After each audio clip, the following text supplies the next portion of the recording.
So I've always been a clown my whole life, like, but I was like a clown in like small spaces. Like my family knows I'm funny.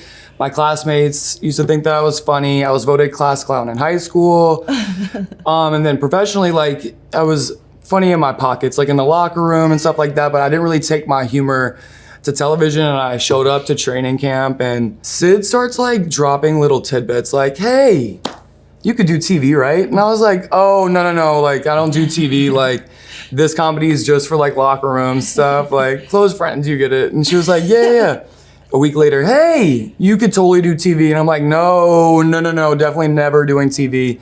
She just kept being like that little bug in your ear that would just drop these like tidbits throughout the season. And eventually she was just like, hop on a Zoom call. What? I hopped on a Zoom call and they were like, all right, so we're gonna do a show, like, it's gonna be 10 episodes. I was like, episodes? I thought we were doing like Instagram, some like social media.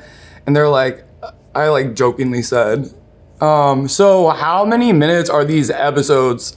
And they were like 30. And I was like, Syd, what are we doing? Oh. She was like, oh girl, it's a TV show. And I was like, no way, this is crazy. So that's how it all started. And like my comfort grew in front of the camera because of how comfortable Syd is in front of the camera. And I was just kind of like going off of her being 100% myself, but just like feeding off of her energy. And she like brings this like comfort, at least to me, in the space where I was outside of second grade. I was humbly Mary in the nativity scene, but outside of that large role, I haven't done acting since. So I took a large hiatus and now I'm back.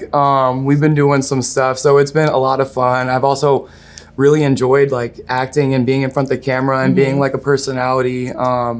It's something that I had to get used to, but it's been a lot of fun. You've been great. Also, what a testimony of friendship. Yeah. You know, sometimes a friend will pull you into a great opportunity or see it in you before you see it in yourself. She absolutely did.